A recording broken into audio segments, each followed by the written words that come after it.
ताजा अपडेट्स के लिए सब्सक्राइब करें हमारे YouTube चैनल को और साथ ही बेल आइकन को दबाएं।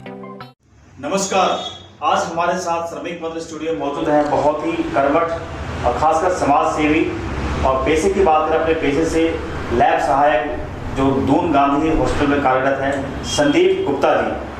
आइए जानने की कोशिश करते हैं क्या है इनका मुहिम। एक आओ हम सब मिलकर उम्मीदों का चूल्हा जलाए एक मुहिम पर आपने काम किया है।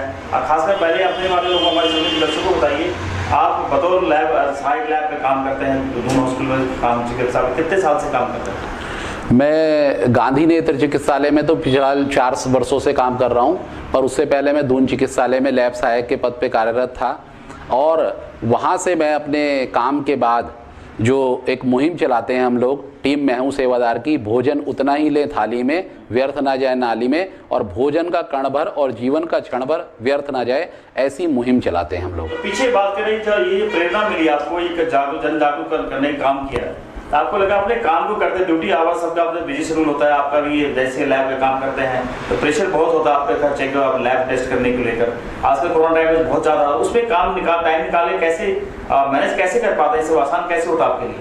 निश्चित रूप से आपने सही कहा, पर मैंने कुछ विवेकानंद को पढ़ा है तो विवेकानंद जी ने एक बात कही है, स्वामी विवेकानंद जी ने, कि कोई भी सपना हो अगर उसे पूरा करना हो तो दिन रात खुली आंखों से उस सपने को देखो। निश्चित रूप से अगर आपके मन की भावना पवित्र है, आपका मन साफ है और उसमें समाज हित है, तो निश्चित रूप से आपकी वो जो भावना है, वो सपना है, वो निश्चित रूप से पूरा होगा और ईश्वरीय शक्तियां भी उसमें लगेंगी। तो जब हमने ये सपना देखा कि देश में, प्रदेश में और समाज में भोजन की बर्बादी कैसे रुके और भोजन का सम्मान जो हमारी संस्कृति का एक हिस्सा है वो कैसे उसके प्रति लोगों का भाव बढ़े, उसके लिए हमने ये मुहिम चलाई। और जब हमारा मन पवित्र था, मन की भावना पवित्र थी, तो चुंबक की तरह, मैं कहता हूं मैग्नेटिक पावर की तरह लोग हमसे जुड़ते रहे और हम भी अपना समय जो है उसमें देते रहे। जी, आपको अहम सवाल आपसे, अहम लोगों को दर्शकों को बताइए, खासकर जहाँ पे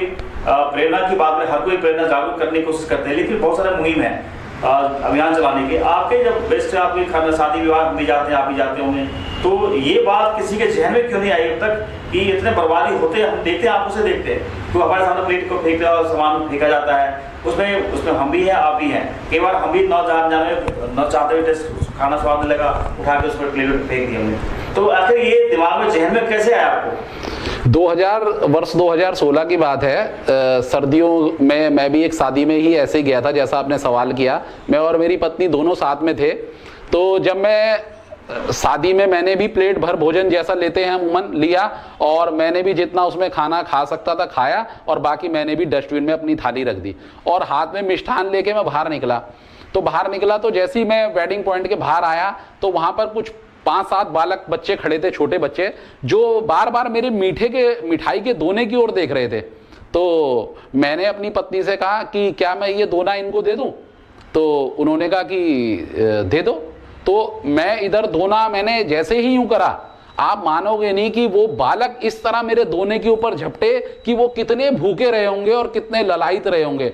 और मेरे मन में वो दृश्य कौंध गया उस समय कि मैं अंदर से डस्टबिन, खाने से भरे डस्टबिन, और मैं स्वयं भी उसमें अपना खाना फेंक कर आ रहा हूं और एक और खाने की स्थिति यह है, लोगों को अन्न का एक दाना नहीं मिल रहा है और हम लोग जो है भोजन पेट भर की बजाय प्लेट भर भोजन लेकर देश के संसाधनों को बर्बाद कर रहे हैं और हम अपने समाज को भी एक बुराई की ओर ले जा रहे हैं। उस दिन से आंखें खुल गई, मन में वेदना हुई, रात भर नींद नहीं आई और उसी दिन से ठान लिया कि अब चाहे अपना घर हो, बाहर हो, परिवार हो, अब भोजन के सम्मान में और भोजन उतना ही लो थाली में, व्यर्थ ना जाए नाली में, इस लड़ाई को अंजाम तक पहुंचाना है। तो गुप्ता जी, क्या लगा वो जो बच्चा था, भूखा बच्चा, जैसे बस्ती का भी जाहिर बात है, बस्ती का हुआ कहीं तो पेट में खाना नहीं मिल पाता, तो उस प्रेरणा स्रोत की बात करें, इस मुहिम को प्रेरणा जो स्रोत है वो बालक था, भूखा बच्चा था?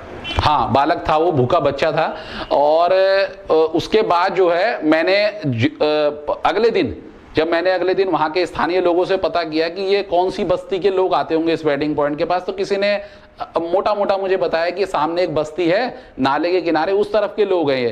तो वहां पर अपना काम बना। फिर हम लोग जो है उसके बाद सप्ताह में हम लोगों से पका हुआ भोजन, मतलब भोजन के पैकेट इकट्ठे करते थे और लगभग 40-50 भोजन के पैकेट लेके उस सेवा बस्ती में जाते थे। और मैं बार बार आपके माध्यम से ये बात कहना चाहता हूं समाज के बीच में कि इज नॉट बी चैरिटी, हम कोई चैरिटी नहीं कर रहे हैं, हमारे ही समाज के लोग हैं, किसी कारणवश वो थोड़े से पिछड़ गए हैं और मेरी थाली से अगर थोड़ा सा अन्न मेरे भाई को जा सके, जरूरतमंद को जा सके, तो ये उस भाव को प्रकट करता है कि देश हमें देता है सब कुछ, हम भी तो कुछ देना सीखें। तो संदीप गुप्ता जी, हमारे सभी दर्शकों को बताया, जो आपके एक बार आपके मौके पे देखा भी, आपको शादी में गए थे, मुलाकात आपसे वही हुई थी, तो लोगों को देखा कि जहां हम लोग खाना खा रहे थे वहीं का पोस्टर लेके साइड में ऐसे खड़े हो जाते थे। उसमें कई बार आपको लगता है, मुझे तो भाई आपकी नेचर पता था कि आपने पूछा, सवाल भी किया, तो मुझे अच्छा लगा, आपको तारीफ सराहना की। कुछ लोगों को ऑनलाइन से लगता है ये पता नहीं ये आदमी मेरे बताया मेहमान कहाँ से आ गया, टपक पड़ा,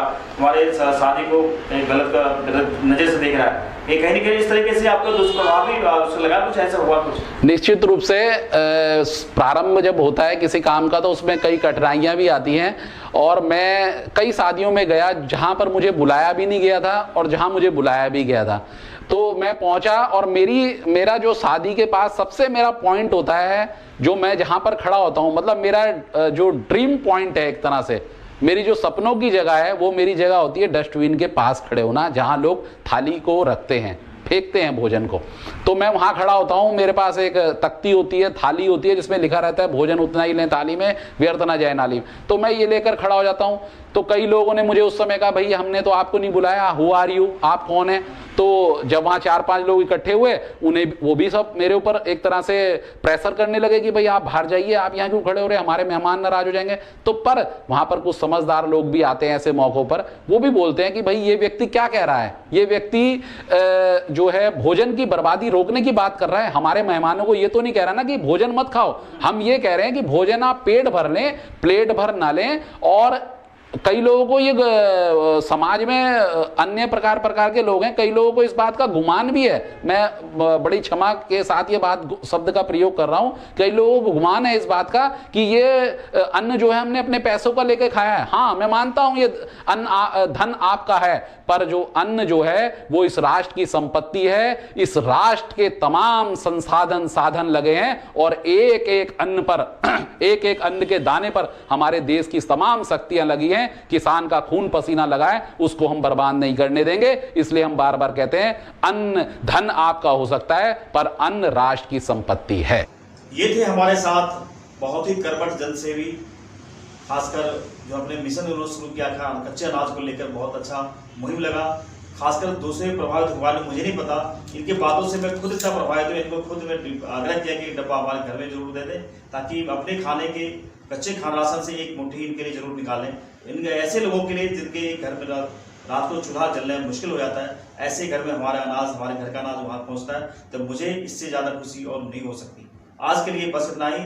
आप देखते रहिए हमारे श्रमिक पंथ के खास प्रोग्राम आपकी पहचान। नमस्कार।